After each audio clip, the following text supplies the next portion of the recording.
no Evangelho de Mateus, capítulo 9, versículo 35. Mateus 9, 35.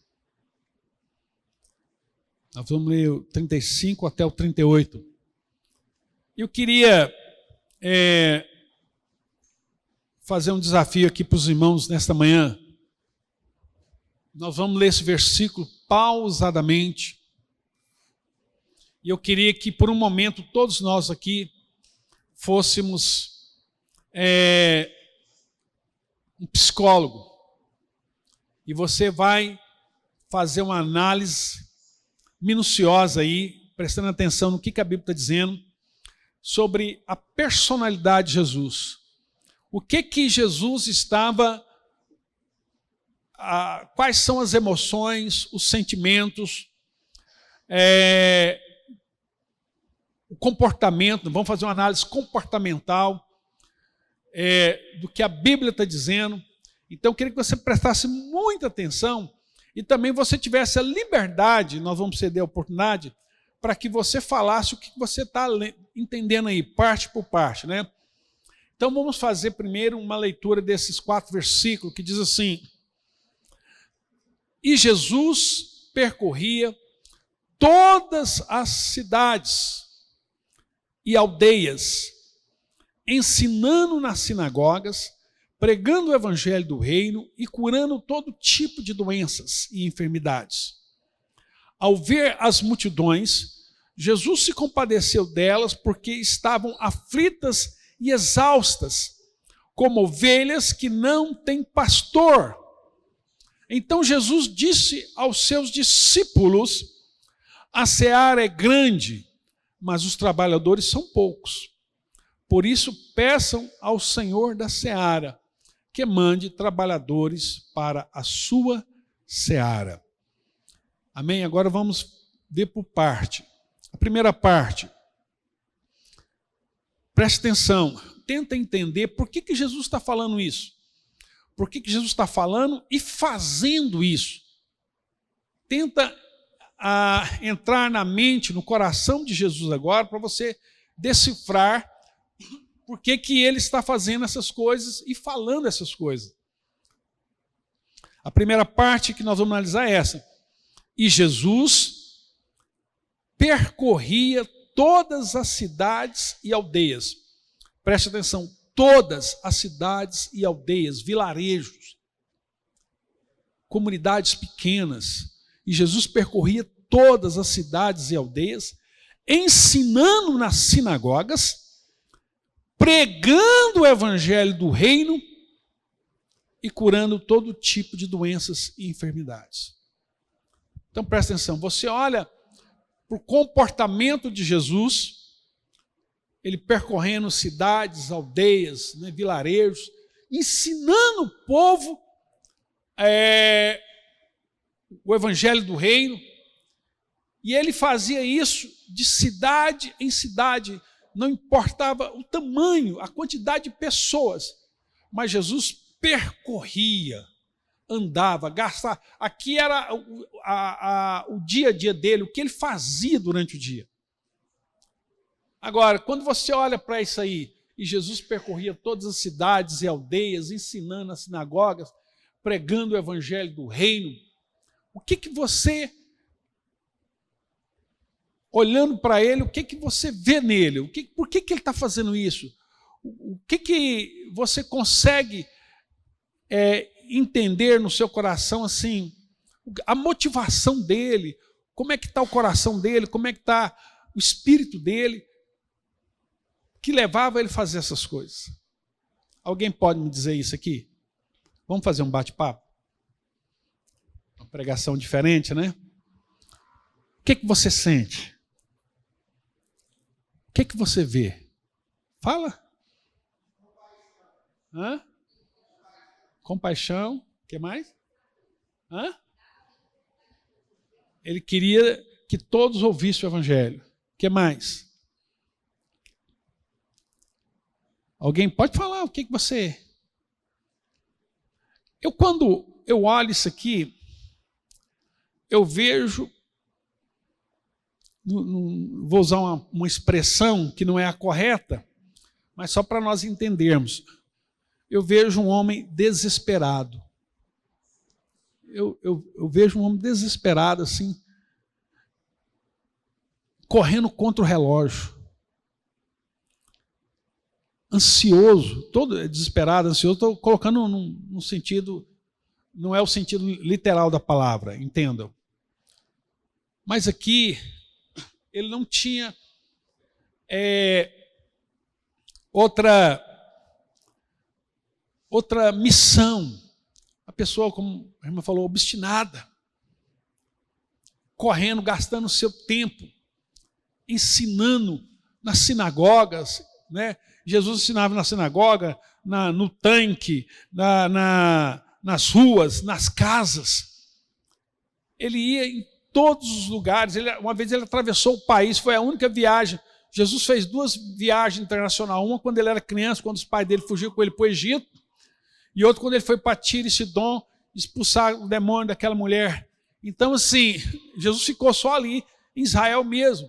Mas você via um homem correndo contra o relógio, desesperado, para que as pessoas pudessem ouvir o Evangelho, pregando o Evangelho, o reino de Deus, e curando todo tipo de doenças e enfermidades. Jesus se preocupava com as pessoas, sentia a dor das pessoas, ele tinha compaixão, ele tinha empatia, ele tinha esse compadecimento das pessoas, e ele, na outra oportunidade, vamos falar sobre isso, sobre curas, né? Em outro momento, vou dar uma palavra só sobre isso, e eu não vou me ater nisso hoje, porque nós queremos continuar aqui. Mas Jesus, e o próximo verso, o versículo 36, olha só, vamos fazer outra análise agora. Ao ver as multidões, ao ver aquelas pessoas, Jesus se compadeceu delas, porque estavam aflitas e exaustas, como ovelhas que não têm pastor. Vamos analisar aqui de novo. Ao ver as multidões, Jesus se compadeceu. A palavra compadecer é a junção de 2 palavras, né? Padecer com, sofrer com. Então, que é sinônimo do substantivo compaixão, ter paixão, sentir a dor. Que tem a ver também com empatia, que é se colocar no lugar do outro. Essas 3 palavras, né? Compadecer, compaixão, empatia. É você se colocar na dor do outro. E Jesus vendo aquelas pessoas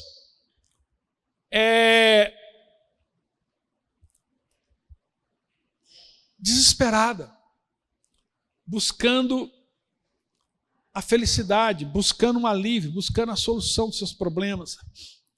Por exemplo,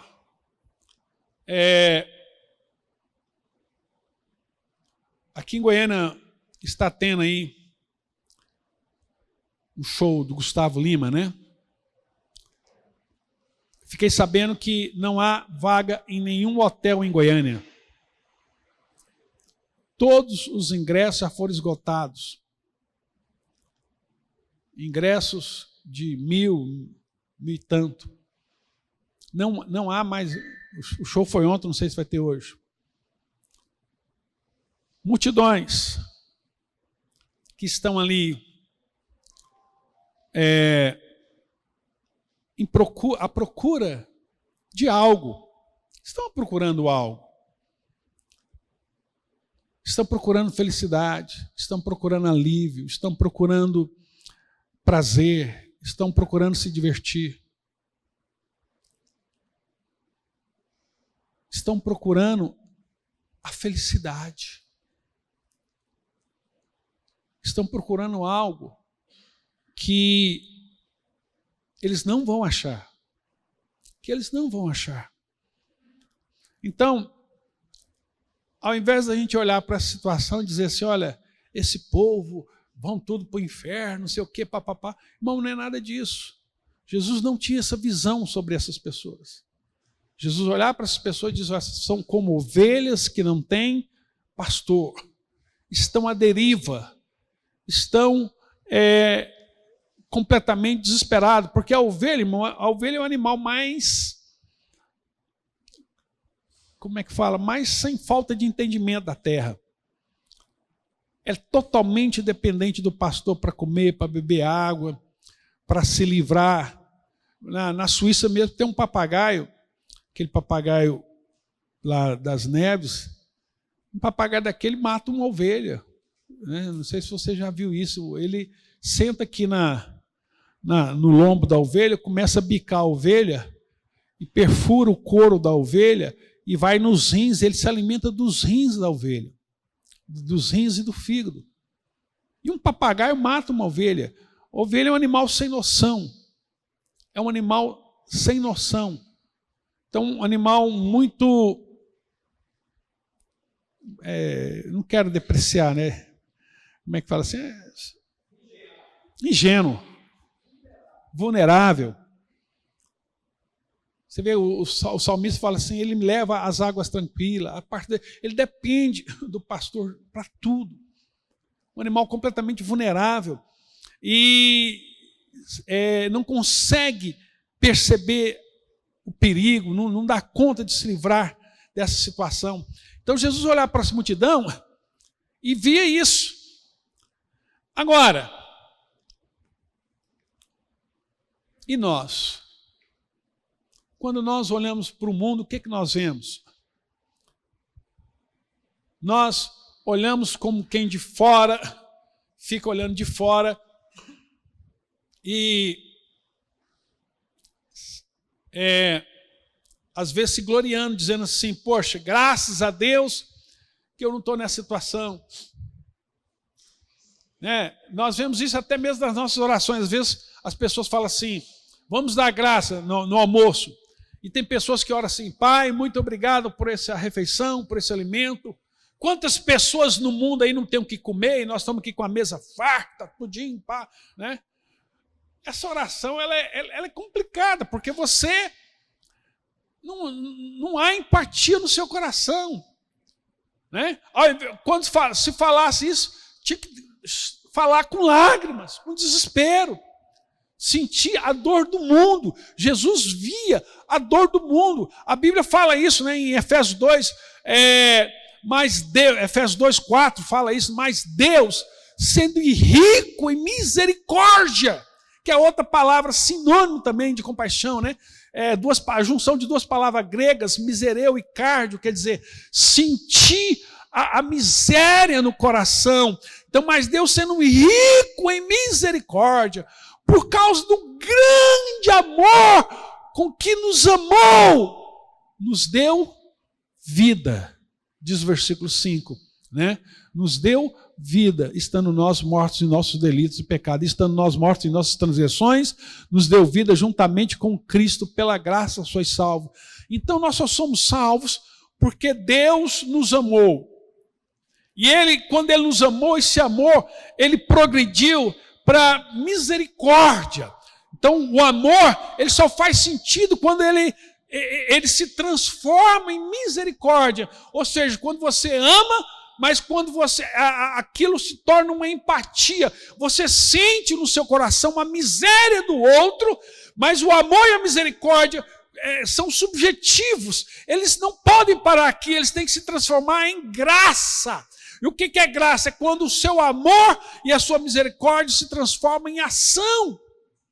Em ação, não fica somente num sentimento objetivo, né? Aquilo é palpável, aquilo tem massa, aquilo tem conteúdo, você é capaz de ir e progredir e ir além do sentimento, porque sair simplesmente da simpatia. O que é a simpatia? Por exemplo, um parente do Jales morre, e eu chego para o Jales e digo, olha, meus sentimentos.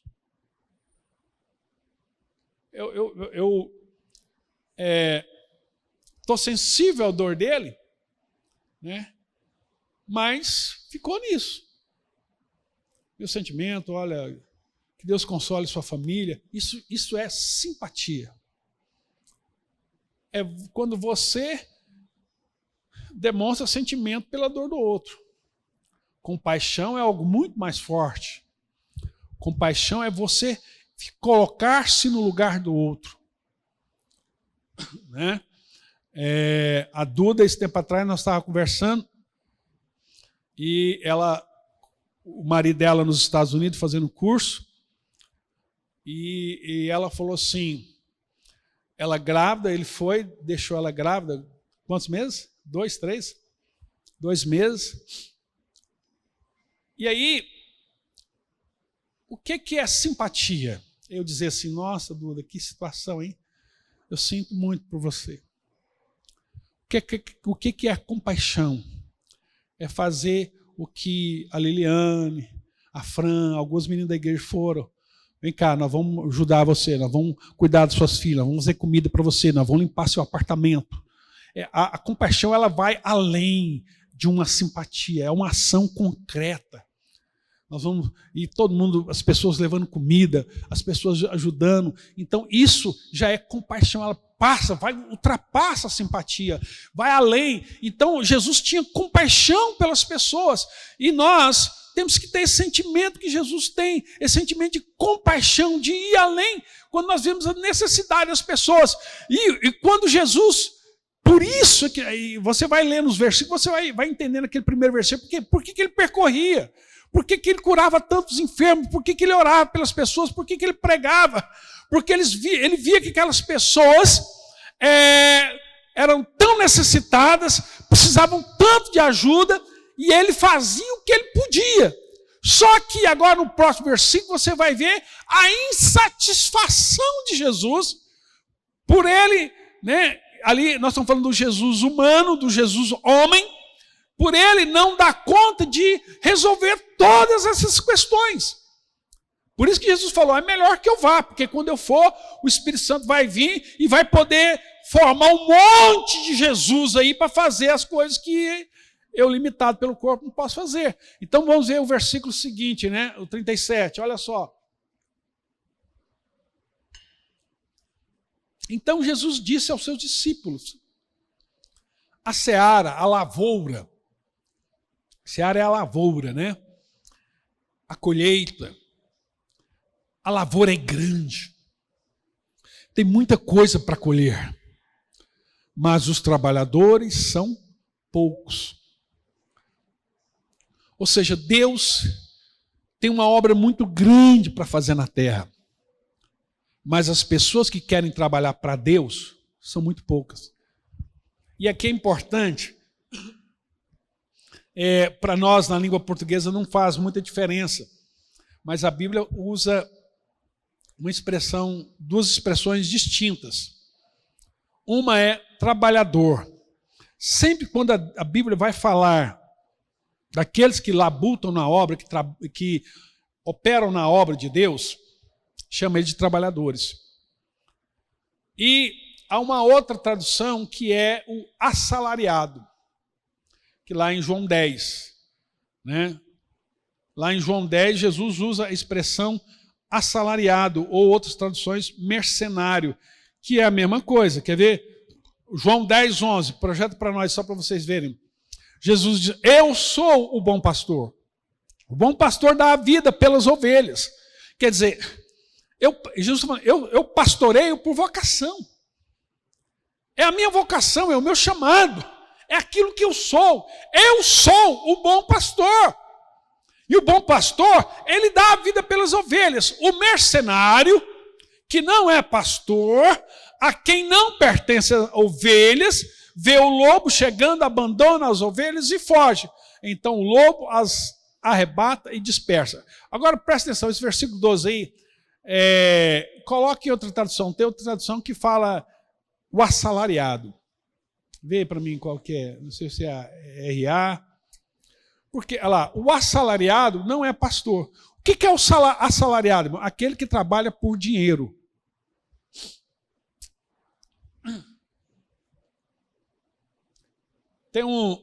Fui pastor de um rapaz, hoje ele é médico em Cuiabá.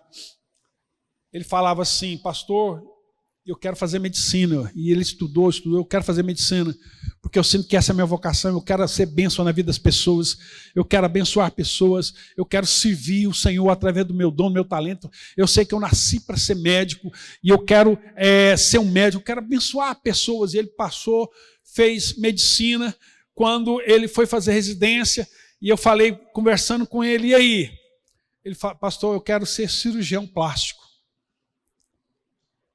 Aí eu assustei assim, mas não tinha um projeto aí? Não, pastor, porque cirurgião plástico dá mais dinheiro. Quer dizer,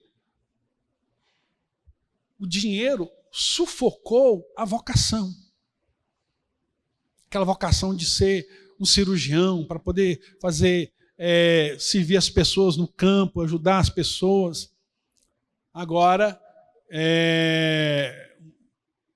ele quer ser um cirurgião plástico, porque dá dinheiro. E é.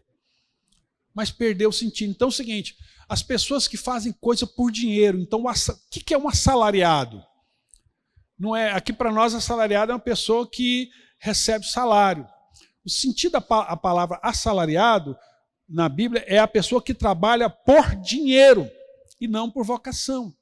Então ele está dizendo, pode voltar lá para, é a NVI que fala isso, né? Que dá o sentido mais claro, assalariado, né? Voltando para a NAA, que Jesus fala: eu sou bom pastor, o bom pastor dá a vida pelas ovelhas. O mercenário que não é pastor, a quem não pertence às ovelhas, vê o lobo chegando e abandona as ovelhas e foge. Então o lobo arrebata e a dispersa. O mercenário foge porque não, olha só, porque é mercenário. Por que ele foge? Porque ele não é pastor. Ele está ali por dinheiro, ele está ali por outras intenções. Por isso que ele está fugindo. Ele é um mercenário, ele está ali para ganhar dinheiro. Ele não está ali porque é a vocação dele, porque é o dom dele. Porque ele tem interesse. E aqui nesse negócio de interesse, irmãos, eu quero falar algo com os irmãos aqui que talvez vá chocar os irmãos. A gente vê, aqui, principalmente Goiânia, né? Porque Goiânia é uma cidade muito vaidosa, de muita ostentação. Goiânia é essa cidade, né? Que tem as pessoas que vêm de fora, chegam aqui em Goiânia e ficam assim. Eles vão para os bares, tem mulheres sozinhas tomando cerveja, bebida alcoólica. Isso não é comum em muitos outros lugares. E mulheres bonitas. Em Goiânia, uma mulher para ir para o Flamboyant, antes ela vai no salão de beleza para ir no Flamboyant, no shopping. É um desfile de moda. Eu tive um amigo que veio do Pará, ele achava estranha essa cultura, né? Um dia ele foi lá no Buriti Shopping. Ele, cara, encontrei meu shopping center. Lá todo mundo anda de sandália havaiana, de calção, de tudo. É a cultura do paraense. Goiânia não. Goiânia é muita ostentação. E as pessoas são exigentes. E essa cultura entrou nas igrejas. De forma que as pessoas hoje, elas querem congregar numa igreja que lhe ofereça. Qual é a minha vantagem de eu congregar nessa igreja? Quais são os serviços que são oferecidos aqui? Então, como é que é o departamento infantil?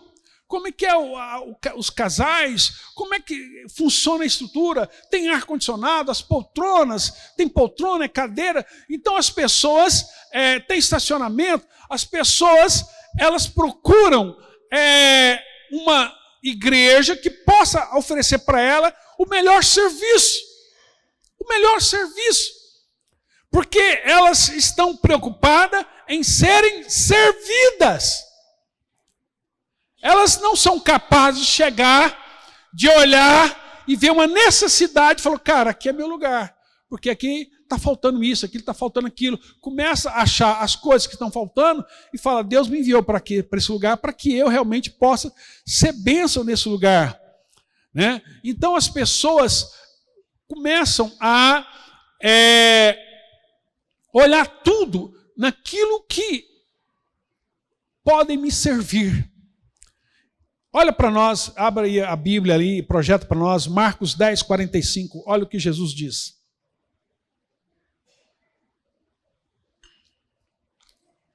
Marcos 10, 45.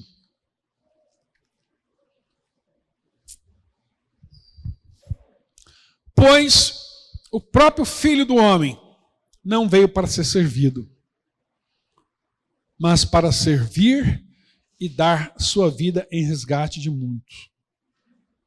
Presta atenção. Jesus não veio para ser servido. Ele falou, eu não vim para ser servido. O verdadeiro cristão, ele não, em qualquer circunstância, seja na igreja ou fora da igreja, ele não procura ser servido, mas ele procura servir. Então, ele chega na igreja e diz, pastor, como eu posso servir aqui? Como é que eu faço? O que eu posso contribuir? Eu tenho o meu dom, a minha vocação. Né? E geralmente as pessoas, as que fazem isso, geralmente, são pessoas que querem pregar, cantar, mas não querem se envolver no departamento infantil, não querem se envolver na diaconia, não querem envolver na organização do estacionamento, não querem, na época da chuva, pegar o guarda-chuva e buscar as pessoas no carro. As pessoas não querem fazer parte, elas querem chegar e sentar e serem servidas. Não só na igreja, irmão, no seu local, essa mentalidade domina o cristão no local de trabalho. Por exemplo, o cristão que se propõe a trabalhar para o Senhor Jesus, ele não chega na hora do culto. O cara que não, eu vou para ajudar, eu quero trabalhar, eu não quero ser um assistente de culto, eu não quero chegar, sentar e assistir um culto. Eu quero me envolver, eu quero participar. Essa pessoa não chega aqui, por exemplo, no nosso culto 10 horas, ela não chega aqui 10 horas da manhã. Piorou 10 e 10, 10 e 15, 10 e 20. Essa pessoa chega aqui 9. Chega para a pastora divina e fala assim, irmã, o que eu posso fazer no diaconato? Onde que eu faço aqui, tal. Chega para a Grazi, eu quero ajudar o ministério infantil, eu estou vendo tantas crianças, tem pessoas que falam, nossa, igreja, você é tão lindo, tem tanta criança, tal. Mas os nossos professores estão assim, no limite. Por quê? Porque falta trabalhadores. Vamos voltar lá para o Mateus 9, o texto que nós estávamos falando. O que está faltando? Trabalhadores. Então, o que muitas igrejas estão fazendo? Contratando. E pagar, nada contra, irmãos. Uma vez pagando, você vai contratar, vai chamar aquela pessoa que não tem a vocação, que está ali por causa do dinheiro, do salário. Então, nós precisamos de pessoas que se compadeçam e vejam a necessidade. E fala, eu quero me comprometer. Eu quero me comprometer. Tem um rapaz, um amigo nosso, um ministro de louvor fantástico, um menino assim, canta demais, ministra demais, é um homem de Deus. E ele congregava ali na Sal da Terra, no CMA. E esse rapaz foi para os Estados Unidos, mora lá. Já tem alguns anos que ele está lá, ele mora ali na cidade de Framingham. E na cidade de Framingham tem uma igreja muito maravilhosa de um pastor amigo nosso, pastor Manuel. É a maior igreja de Framingham. Uma estrutura fantástica, estrutura, né? A igreja é maior do que a igreja de americanos. É a maior igreja lá. É uma igreja de brasileiro. E eles compraram um templo de mais de 300 anos, todo de pedra, a coisa mais linda. Estrutura, sim, fantástica. É a perfeição. Ted chegou lá, né, recomendado, ó, pastor Manuel, ligado a Sal da Terra, amigo nosso. Ele chegou lá, é tudo tão perfeito, tão perfeito, tão perfeito, que o Ted falou assim, olha, aqui não é meu lugar. E o Ted procurou a pior igreja de Framingham. A pior. E falou para mim, pastor, não vou ficar com o pastor Manuel, não, lá está tudo perfeito, eu quero congregar numa igrejinha. E eu fui lá conhecer essa igreja, irmão. É triste. É triste. Mas o Ted, ele falou, pastor, aqui é meu lugar. E ele falou, pastor, eu nunca me envolvi com adolescentes. E ele conseguiu, depois de muito tempo, convencer o pastor a fazer um trabalho separado no culto com os adolescentes. E falando, ele fez um culto em inglês. E esses adolescentes chamaram os colegas adolescentes que são americanos. E os americanos começaram a frequentar a igreja de brasileiros. E eles têm um culto lá em inglês, separado, enquanto acontece o culto aqui. Os filhos dos americanos estão indo. Já está um movimento fantástico na igreja. Um cara aí falou, pastor, nunca eu queria mexer com adolescentes na minha vida, uma coisa não. Mas eu vi uma necessidade, eu falei, eu não posso ficar calado, eu não posso ficar sentado aqui e ver a necessidade. Então, o Ted poderia estar ministrando lá em Framingham, numa estrutura fantástica, mas ele falou, eu quero servir, eu quero dar a minha vida, eu quero fazer diferença, eu quero contribuir. Então, o que Jesus falou, olha, a seara é grande, é o próximo versículo 37, né? A seara é grande, mas os trabalhadores são poucos. Poucas pessoas querem se envolver com a obra de Deus. Poucas pessoas. E é por isso que ele vai dizer no versículo 38, por isso, aí Jesus, vendo a necessidade, fala, por isso, peçam ao Senhor da seara que mande trabalhadores para a sua seara. Você vê que o Senhor está com S maiúsculo, ele está falando de Deus. Peça para Deus enviar trabalhadores, pessoas que não pensem apenas em si mesmo, mas pensem nos outros. Pessoas que querem fazer o reino de Deus prosperar na terra. Então presta atenção. Ele está dizendo, peça ao Senhor da seara, o dono de tudo isso, que mande trabalhadores para a sua seara. Jesus está fazendo um pedido de oração, irmãos. Rogai ao Senhor da seara, peçam ao Senhor da seara. Ele está fazendo um rogo, né, um pedido para que nós oremos pedindo a Deus que envie trabalhadores para a sua seara. E a pergunta que eu faço para os irmãos, para nós concluirmos aqui, já que a seara é grande, poucos são os trabalhadores, a primeira pergunta, você é um trabalhador? Você é um trabalhador? Responda para você mesmo, você é um trabalhador, você é uma resposta a essa oração.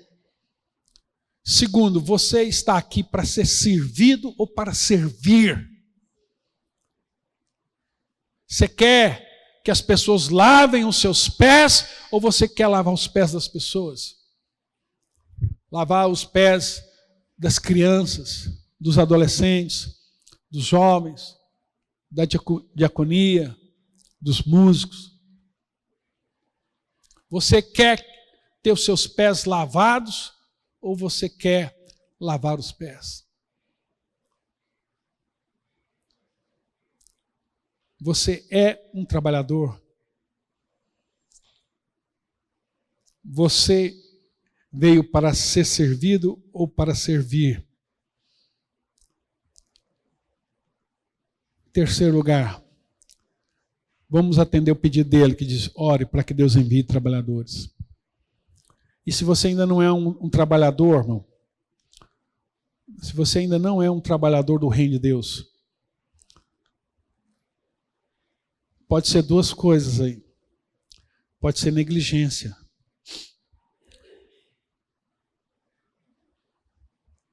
Pode ser negligência. Pode ser também que você ainda não teve uma experiência real com Ele, que eu creio que não seja.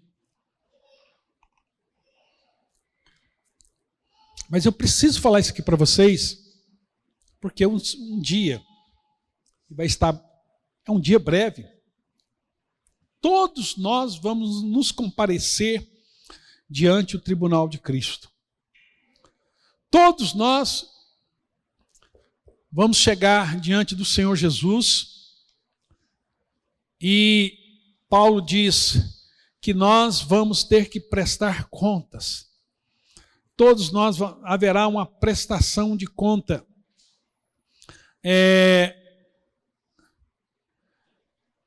Das nossas vidas. Todos nós teremos que prestar conta a Deus daquilo, dos talentos que Ele nos confiou. Às vezes, como é que está o seu talento? Está enterrado? Ou você está usando o seu dom, o seu talento para abençoar pessoas, abençoar vidas? Todos nós um dia vamos prestar conta. E hoje, ninguém aqui é mais inocente. Porque naquele dia, quando o Senhor Jesus chamar você para prestação de conta, o que você fez na minha obra? Qual foi a sua contribuição? Em que você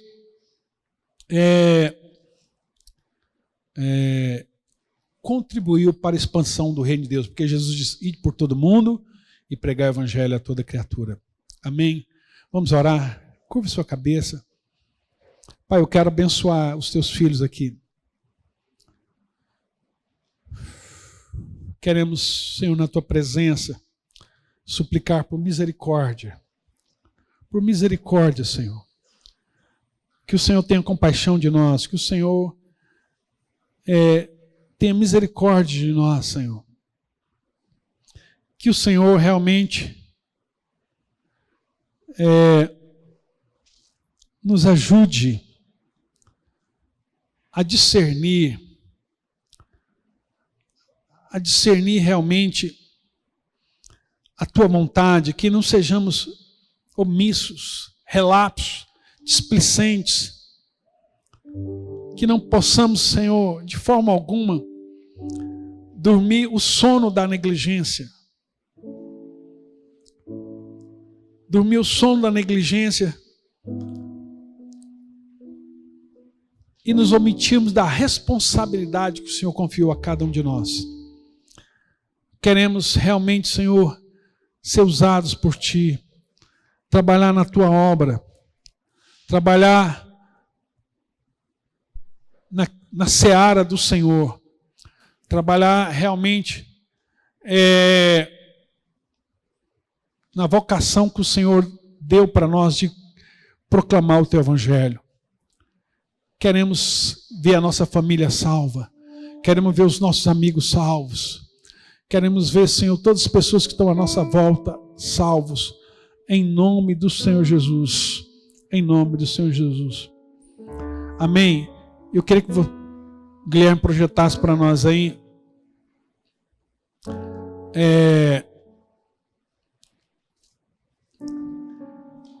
2 Coríntios capítulo 5, versículo 10. Nós vamos encerrar com esse versículo.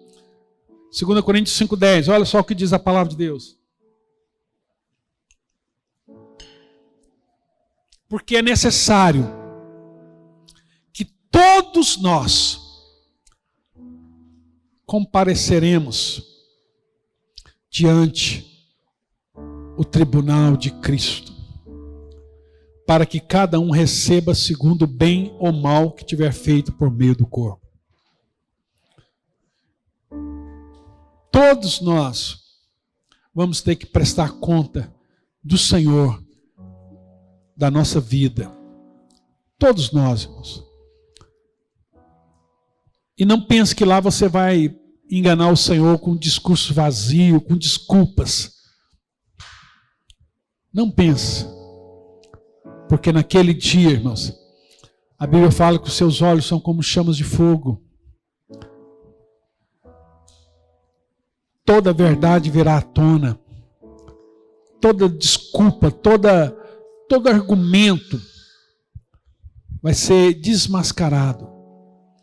É necessário que todos nós prestemos conta da nossa vida e que você pense nisso agora. Eu quero ser instrumento de Deus na sua vida para te acordar e te despertar, para que você reconheça isso agora, para que você tome posição agora, para que você levante agora, para que você acorde agora, para que você realmente se disponha a servir o Senhor, que é o dono da sua vida. Você nasceu de novo, você é filho de Deus, você é dele, você vive para ele, você foi comprado pelo sangue dele, ele é o Senhor da sua vida. Você tem que viver para agradar a ele. Ele é o nosso Senhor, ele é o nosso Salvador. Amém? Vamos colocar-nos em pé nesse momento. Oh, Deus.